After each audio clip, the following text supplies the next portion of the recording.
सम्मा संबुद्ध भारतातील पहिले चक्रवर्ती बौद्ध महाराज सम्राट अशोक, बोधिसत्व डॉक्टर बाबासाहेब आंबेडकर, पूज्य भिक्खू संघ भिक्खुनी संघ, आदरणीय बौद्धाचारी वर्ग, सन्मान्य धम्ममित्र वर्ग, त्याचबरोबर आपण सर्व बौद्धजन उपासक आणि उपासिका, आपणा सर्वांना मी उपासक प्रसाद गायकवाड सातारा सविनय जय भीम करतो। बौद्धजनांनो, आज आपल्या या धम्मचर्चेमध्ये भगवान बुद्धांची जी अग्र उपासिका होती, जी अग्र श्राविका होती, अग्र भिक्खुनी होती, त्यांनाच जाड चिवर परिधान करणाऱ्या भिक्खुनींमधील अग्र भिक्खुनी म्हणून मान्यता पावलेल्या किसा गौतमी यांची जीवनगाथा आपण विस्तृतपणे आज पाहूया। बौद्धजनांनो, या जीवनगाथेमधून आपल्याला तथागत सर्वश्रेष्ठ मानसोपचार तज्ञ आहेतच याविषयी माहिती भेटेल। तथागत हे जगामध्ये सर्वश्रेष्ठ शिक्षक, गुरु किंवा मार्गदाते कसे ठरतात याविषयी आपल्याला सविस्तर माहिती मिळेल। त्यांच्या या अग्रश्राविकेचं मूळ नाव होतं गौतमी, मात्र त्यांची देहयष्टी ही कृश होती, किरकोळ होती किंवा अतिशय सडपातळ होत्या आणि म्हणून त्यांना त्यांची एक नाव त्यांना किसा कृश गौतमी, किसा गौतमी। बौद्धजनांनो, ही किसा गौतमी यांचा जन्म श्रावस्तीमधील अतिशय गरीब अशा कुटुंबामध्ये होतो। गरीब कुटुंब असल्यामुळं त्या गरिबीची चटके त्यांना लहानपणीच पाहावयास भेटतात। अतिशय प्रतिकूल परिस्थितीमध्ये त्यांचे लहानपण व्यतीत होतं। मात्र कर्मधर्म संयोगाने त्यांचा जो विवाह होतो तो श्रावस्तीमधीलच एका सधन श्रीमंत अशा उच्च कुटुंबामध्ये होतो आणि त्याही काळामध्ये त्यांना आपले जे कर्म होतं त्या कर्माचं फळ म्हणून की काय होईना, परंतु अतिशय विद्वान आणि त्याचबरोबर तरुणाबरोबर त्यांचा हा विवाह होतो। प्रमाणे समुद्राची भरती येते, नंतर ओहोटी येते। त्याचबरोबर बौद्धजनांनो, आपल्या प्रत्येकाच्या जीवनामध्ये सुद्धा सुखानंतर दुःखाचा हा डोंगर कोसळतच असतो, दुःखानंतर हे सुख येणारच असतं। आणि म्हणून मला वाटतं की ह्या भिक्खुनी किसा गौतमी यांच्या जीवनगाथेमधून आपण आदर्श घ्यायचा आहे, तो की माझे कोणतेही कशाही प्रकारचे दिवस आहेत असू द्या, ते अनित्य आहेत, त्याच्यामध्ये बदल होणारच आहे आणि म्हणून येणाऱ्या बदलांना आपण तोंड द्यायला सामोरं गेलंच पाहिजे आणि त्याचबरोबर त्यासाठी आपण तयार राहिलं पाहिजे। किसा गौतमीच्या जीवनामध्ये लहानपण हे गरिबीच्या ओझ्याखाली दबून गेलं होतं, मात्र आता सुंदर श्रीमंत असं सासर मिळालं होतं, तेवढाच अतिशय सुयोग्य असा पती मिळाला होता आणि त्यामुळं ह्या दुःखानंतर त्यांच्या जीवनामध्ये ही सुखाची जी भरती आली होती, त्यामुळे तिचा आनंद गगनात मावत नव्हता। पण जसं भरतीनंतर ओहोटी आहे, तसंच ह्या सुखाच्या काही दिवसानंतर त्या ठिकाणी पुन्हा एकदा त्यांच्या जीवनामध्ये दुःखाची भरती होऊ लागली। आता ती कशी, तर ही गरीब घरातील जी होती कन्या होती आणि त्यामुळं पती सोडून तिच्या सासरचे सर्वजण तिच्यावर नाखुश होते। तिला पसंत केलं होतं, ती अतिशय गरीब घरातली होती, कृश होती आणि म्हणून एक तिच्याविषयी मनामध्ये क्लेश हा तिच्या सासरच्या मंडळींना होता। किसा गौतमीचा जीवन होतं ते दुःखानंतर सुखाकडे ओढलं होतं आणि त्याचबरोबर त्या सुखाला एक दुःखाची झालर अशीही होती। बौद्धजनांनो, त्याही काळामध्ये तिनं सर्व बाकीचं विसरून आपल्या पतीला मुलाची अशी साथ दिली। संसार रूपी गाडा होता तो, दोघांनी अतिशय सुंदररित्या ओढत होते, खूप चांगलं चाललं होतं। काही दिवस जातात, नंतर काही वर्ष जातात, तरीही तिला अपत्य होत नाही आणि म्हणून पुन्हा एकदा त्या सासरच्या मंडळींना तिच्याविषयी कडू भावना ही आणखीन बळावते।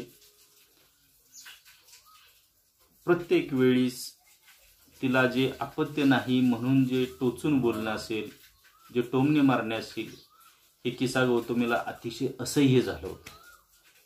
काय करावं? या श्रीमंत घरामध्ये आपला विवाह होण्यापेक्षा एखाद्या गरीब घरामध्ये आपला विवाह झाला असता, तिथं 4 प्रेमाचे शब्द आपल्या कानावर पडले असे तरी चाललं असं, अशा प्रकारची भावना तिच्यामध्ये होते। मात्र कालांतरानं पुन्हा एकदा तिला दिवस आणि तिच्या जीवनामध्ये पुन्हा आनंदाची भरती येते। तिला पुत्र प्राप्ती होते। परिस्थिती अशी आहे की अपत्य नाही म्हणून तिला टोमणे मारणारे, तिला वाईट बोलणारे, हे जे काही तिच्या सासरची मंडळी होती, त्यांचं आता मतपरिवर्तन झालं होतं आणि जिला पुत्र आणि या किसा गौतमीला पुत्र प्राप्ती झाल्यामुळं तिला आकाशच ठेंगणं वाटत होतं। खूप आनंदानं तिच्या जीवनामध्ये प्रवेश केला होता। आनंदाची भरती होत होती। प्रत्येक जण तिला मान सन्मान देत होता, जो की तिचा अपमान करत होता। आता ही बाजू बदलली होती। मात्र या ठिकाणी आपल्याला पाहावं लागेल, त्याही परिस्थितीमध्ये तिच्या पतीनं तिची साथ सोडली नव्हती। तिचा पती तिच्या बरोबर होता। प्रत्येक क्षणाला, प्रत्येक सुखदुःखाच्या क्षणाला तो तिच्या बरोबर होता। ही एक जमेची बाजू असल्यामुळं ही किसा गौतमीनं आजपर्यंतचा मान अपमान सर्व सहन केलं होतं। आता तिला पुत्र प्राप्ती झाली होती आणि म्हणून मग आता तिचे दिवस बदलले होते। खूप आनंदात दिवस जात होते। असेच काही दिवस जातात, काही वर्ष जातात आणि अचानक त्या घरावर एक दुःखाचा डोंगर कोसळतो। काही कारणामुळं ह्या किसा गौतमीचा पुत्र असतो, त्याचा मृत्यू होतो। अचानक त्या घरावर दुःखाचा डोंगर कोसळलेला आहे। ही जी माता आहे, तिचा एकुलता एक पुत्र आहे आणि त्याचा विरह तिला सहन होत नाही। रडून रडून तिच्या डोळ्यातली आसू आहेत ती संपलेली आहेत। खूप मन असं छिन्न विछिन्न होणारी ही अतिशय दुःखदायक परिस्थिती त्या ठिकाणी आपल्याला दिसून येते। आपण समजू शकतो की एकुलता एक जो पुत्र आहे, अतिशय वर्षानंतर झालेला आहे आणि त्याचा सुद्धा विरह त्या मातेला सहन होत नसतो। बौद्धजनांनो, त्याच वेळेस त्या गावातील इतर लोक येतात आणि आता या मृत मुलाचं अंतिम संस्कार केलं पाहिजे असे बोल तिच्या कानावर ज्यावेळेस पडतात, त्यावेळेस ती माता आहे ती त्या ठिकाणी आपलं भान हरपते। त्या मृत बाळाला आपल्या छातीला कवटाळते आणि त्या ठिकाणी प्रत्येकाला ती अर्जव करते, अहो माझा बाळ तर आता झोपलेला आहे, थांबा थोडा वेळ, थोड्या वेळानं तो तर जागा होईल। काय करावं? प्रत्येकाचं मन तिच्या त्या आर्त किंकाळीनं द्रवतंय। प्रत्येकाचे डोळे पाणावलेले आहेत, पण प्रत्येक जण काय करू शकतो या परिस्थितीमध्ये? तिचा मुलगा आहे, तो मृत पावलेला आहे आणि ह्या मृत पावलेल्या मुलाला ही माता आहे ती आपल्या छातीशी कवटाळते, कुणाला हात लावू देत नाही, प्रत्येकाला विनंती करते, प्रत्येकाला अर्जव करते, कोणीतरी औषध आणावं, माझा हा झोपलेला मुलगा आहे त्याला जागं करावं। अशा प्रकारच्या या आर्त हाकांनी त्या काळात त्या घराचं वातावरण शांत होत असतं, शांत झालेलं असतं। अतिशय करुण अशी तिची कथा आहे। प्रत्येक जण ऐकत होता पण काही करू शकत नव्हता आणि म्हणून मग तिथल्याच एका व्यक्तीनं तिला सल्ला दिला की आपल्या गावामध्ये आलेले भगवान बुद्ध आहेत आणि ते तुझ्या गलित गात्र झालेले, तिच्या नयनामधील अश्रू आहेत ते आटलेले आहेत। परिस्थिती अशी आहे की ही माता आहे, कोणाचंही काही ऐकण्यास तयार नाही, फक्त तिला तिचा जो मुलगा आहे तो उठून बसला पाहिजे अशी तिची इच्छा आहे। तथागत म्हणतात, माते हा तर कालकथित झालेला आहे। ही माता ऐकण्यास तयार नाही। तथागत आपण काहीही करा, कोणतं तरी औषध द्या, पण हा माझा बाळ आहे, तो उठून बसला पाहिजे, माझ्याशी बोलला पाहिजे।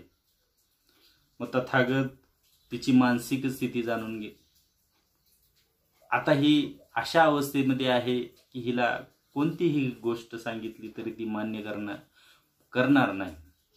तिची मानसिक अवस्था स्थिर नाही, अस्थिर आहे आणि म्हणून मग तथागत जसे सर्वश्रेष्ठ मानसोपचार तज्ज्ञ आहेत ते तिला सांगतात, ठीक आहे, या तुझ्या बाळाला मी जिवंत करेन, फक्त तू गावातून कोणत्या तरी घरातून एक मूठभर मोहरी घेऊन ये. ती जी माता आहे ती माता आपल्या बाळाला पटकन उचलते आणि गावाकडे इतक्या विद्युत वेगाने धावते की आता माझा हा बाळ आहे, तो झोपलेला आहे आणि तो जागा होणार आहे, तथागत त्याला जागे करणार आहेत, त्याला फक्त एक मूठभर मोहरी लागणार आहेत. आणि म्हणून मग ती धावायला लागते. तितक्यात तथागत म्हणतात, पण बाळ, एक गोष्ट आहे की ज्या घरातील कोणतीही व्यक्ती मृत पावलेली नाही अशाच घरातून एक मूठभर मोहरी तू घेऊन ये. तथागतांचे हे वाक्य ते ऐकते. तशीच ती देहभान हरपून हा एक मूठभर तर मोहरी आणायचे म्हणून त्या गावामध्ये जाते. दिसेल त्या घरामध्ये ती जाते, प्रत्येकाला तिची जी करुण कहाणी आहे ती सांगते आणि म्हणते, कृपया द्या हो, मला एक मूठभर मोहरी द्या. त्या घरातील ती व्यक्ती तिची ती कहाणी ऐकून तो सुद्धा दुःखमय होतो. तो सुद्धा सांगतो, माते, तुझं दुःख आहे मला माहित आहे. माझ्या घरातील मूठभर मोहरीमुळं तुझं जर हे बाळ उठून बसणार असेल तर जेवढं माझ्या घरामध्ये मोहरी असेल तेवढी ती मोहरी घेऊन जा, पण तुझं बाळ आहे ते उठून बसेल. खरंच मला खूप आनंद होईल. ही माता आहे, किसा गौतमी माता आहे, ती म्हणते, द्या हो, द्या, लवकर द्या. पण माते, तू जसं म्हणतेस की तुझ्या घरातील एकही व्यक्ती मृत पावलेली नसेल, असं नाही ना. माझ्या घरात अनेक व्यक्ती आहेत, त्यांचा मृत्यू झालेला आहे. आता ह्या घरात नाही म्हणून दुसऱ्या घरात नाही तर तिसऱ्या घरात, प्रत्येक घरात जाते. प्रत्येक घरातील व्यक्तीला ती विनंती करते की कृपया द्या हो, मला द्या, एक मूठभर मोहरी द्या. माझा हा बाळ झोपलेला आहे, त्याला जाग करायचे, तथागत जागे करणार आहे, कृपया एक मूठभर मोहरी द्या मला. प्रत्येक घरामध्ये जाते.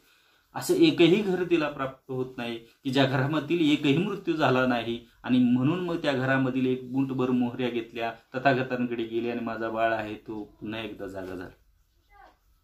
हे सर्व घडत असताना या किसा गौतमीला तत्कालीन वस्तुस्थितीची जाणीव होत असते. तिचं भान आहे ते स्थिर होत असतं. तिला ही जाणीव झालेली असते की या जगामध्ये असं कोणतंही घर नाही की त्या घरामधील एकही व्यक्ती मेलेली नाही, एकही व्यक्ती कालकथित झालेली नाही. मग कसं असेल? हा माझा बाळ आहे, तो सुद्धा कालकथित झालेला आहे. आणि तिचं ते स्थिर मन आहे, त्या वस्तुस्थितीला स्वीकारतं आणि आपल्या ह्या मृत झालेल्या, या कालकथित झालेल्या बालकाला तिचं अंतिम संस्कार करण्यासाठी ती इतर लोकांकडे देते. अंतिम संस्कार होतात आणि त्यानंतर ही किसा गौतमी तथागतांकडे येते. तथागत तिला पाहतात, तिची मानसिक स्थिती आहे ती स्थिर झालेली जाणतात आणि मग तिला एक प्रश्न विचारतात की बाळ, तुला मूठभर मोहऱ्या मिळाले का? तथागतांच्या पायावर आपलं डोकं ठेवते. तथागतांना विनंती करते, तथागत, खरंच आपल्या ह्या सांगण्यामुळं मला असं कुठलंही घर तर मिळालंच नाही हो, की त्या घरामध्ये कोणतीही व्यक्ती मृत पावलेली नाही. पण खरंच मला माझ्या या वस्तुस्थितीची जाणीव झाली. ज्याचा जन्म झालेला आहे तो मृत्यू होणारच आहे, तो मृत पावणारच आहे, तो कालकथित होणारच आहे. आणि मग आपण शोक करणं हे उचित नाही. ह्या वस्तुस्थितीला मी आता स्वीकारलेलं आहे.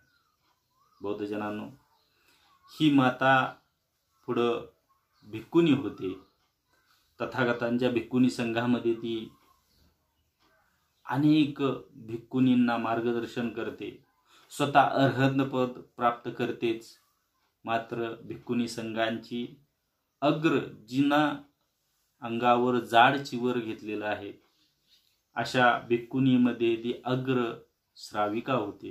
किसा गौतमींच्या जी जीवनगाथा आहे ती आपण सुरुवातीपासून पाहिली तर लहानपणी गरिबीमुळं आलेलं दुःख, त्यानंतर मंगल परिणयामुळं तिच्या जीवनामध्ये आलेला आनंदाचा बहर, पुन्हा एकदा सासरचे लोकांचे टोमणे होते, त्याचं ती दुःखाची झालर होती.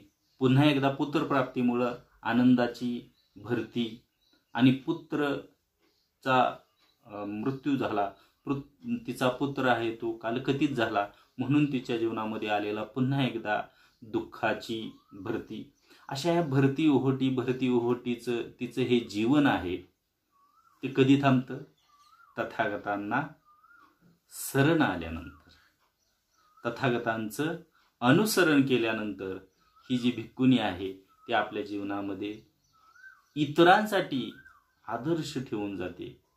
आणि म्हणून बौद्ध जनांनो, तथागतांनी तर तिचं मानसिक स्थिती जाणून तिला योग्य असा उपदेश केलेला आहे की ज्यामुळे ही किसा गौतमी आहे ती इतक्या मोठ्या संकटातून सुद्धा आत्मनिर्भरपणे उभी राहते आणि त्या ठिकाणी येणाऱ्या प्रत्येक संकटाला सामोरे जाण्याचं धैर्य तिच्यामध्ये येते. मला वाटते या जीवनगाथेमधून आपण सर्व बौद्ध जनांनी या ठिकाणी हा आदर्श घेतलाच पाहिजे की संकट तर येणारच आहे, दुःखाचं भरती तर येणारच आहे. जशी भरती होणार आहे तशी त्या दुःखाची ओहोटी सुद्धा होणार आहे. पुन्हा एकदा आपल्या जीवनामध्ये आनंदाची भरती येणार आहे आणि ती जी भरती केव्हा येणार आहे, केव्हा तरी येणार आहे, तिच्यासाठी आपण सर्वांनी तयार राहिलं पाहिजे. तिचा मला वाटतं भूतकाळामध्ये घडलेल्या चुकांपासून बोध घ्यावा, त्याचबरोबर भविष्यामध्ये येणाऱ्या संकटांना तोंड देण्यासाठी वर्तमान काळामध्ये आपण कोणतं काम केलं पाहिजे, संपूर्ण नियोजन आपण करून आपल्या ह्या जीवनामध्ये यशस्वी होण्यासाठी हा धम्म आहे आणि त्या धम्माचं मार्गदर्शन, धम्माचं अनुसरण आपण करूया. पुन्हा एकदा या मार्गदात्याला, आपल्या शास्त्याला, तथागत गौतम बुद्धांना वंदन करूया आणि त्यांच्या मार्गावर अनुसरण करण्याचा आपण निश्चय करूया. या ठिकाणी मी बोलतोय, आपण ऐकत आहात म्हणून ही धम्मचर्चा घडते असं मुळीच नाही. तर धम्माची ताकद आहे त्यामुळे मी बोलत आहे. धम्माच्याच ताकदीमुळं आपण ऐकत आहात आणि धम्माच्याच ताकदीमुळं आपण दोघे एकत्र येऊन ही धम्मचर्चा घडत आहे. बौद्ध जनांनो, पटलं असेल तर हात जोडून 3 वेळा साधुवाद. साधू साधू साधू. नमो बुद्धाय. जय भीम.